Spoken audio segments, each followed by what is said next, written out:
بسم الله الرحمن الرحيم.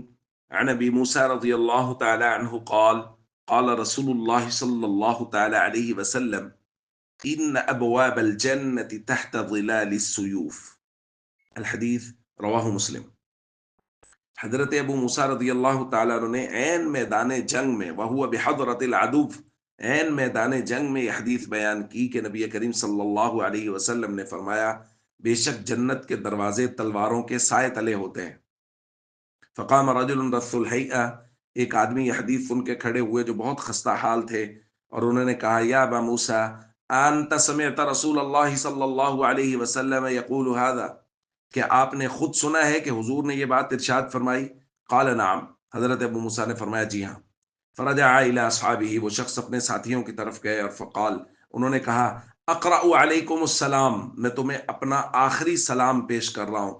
ثم کسر جفن سیفہ فالقاہ، اپنی تلوار کی نیام کو توڑ کے پھینک دیا۔ ثم مشى بسیفہ الی العدو، تلوار لے کے دشمن کی طرف بڑھے۔ فضرب به حتی قتل، دشمن سے قتال کیا یہاں تک کہ اللہ کے راستے میں شہید کر دیے گئے۔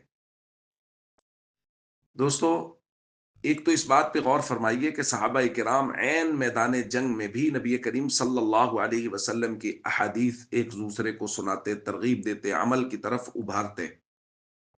دوسرا، صحابہ کرام میں جنت کا شوق، نبی کریم صلی اللہ علیہ وسلم کی احادیث کا یقین اس قدر تھا کہ ان صحابی کو جب یہ حدیث پہنچی وہ فوراً کھڑے ہوئے اپنی تلوار لے کے اور نیام توڑ کے نکلے اور دشمن کے ساتھ جا کے قتال کیا، یہاں تک کہ اپنے مقصود شہادت اور جنت کو پہنچ گئے۔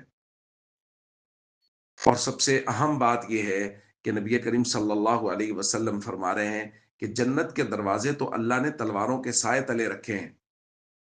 اس کا مطلب ہے کہ جہاں بھی تلواریں ہوں گی اس دور میں اور آج کے دور میں، جہاں گولیاں چل رہی ہوں گی کفار کی اور جہاں بمباری ہو رہی ہوگی کفار کی طرف سے، وہاں جو لوگ اللہ کے دین کی سربلندی کے لیے کھڑے ہوں گے، دشمن کے ساتھ لڑ رہے ہوں گے، یہ لوگ جنت کے بہت زیادہ قریب ہوں گے۔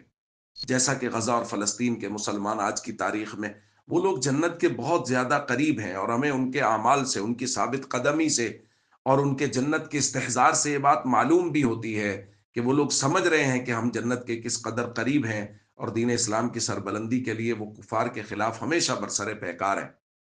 ہم سب کو چاہیے ان لوگوں کے ساتھ محبت کریں، ان لوگوں کے ساتھ تعاون کریں، ان کے لیے دعائیں کریں، اور ان کے جو دشمن ہیں ان کا بائیکاٹ کریں، ان کی مصنوعات اور ان کی اشیاء کا بائیکاٹ کریں، چونکہ یہاں رہتے ہوئے ہم کم از کم یہ تو کر ہی سکتے ہیں۔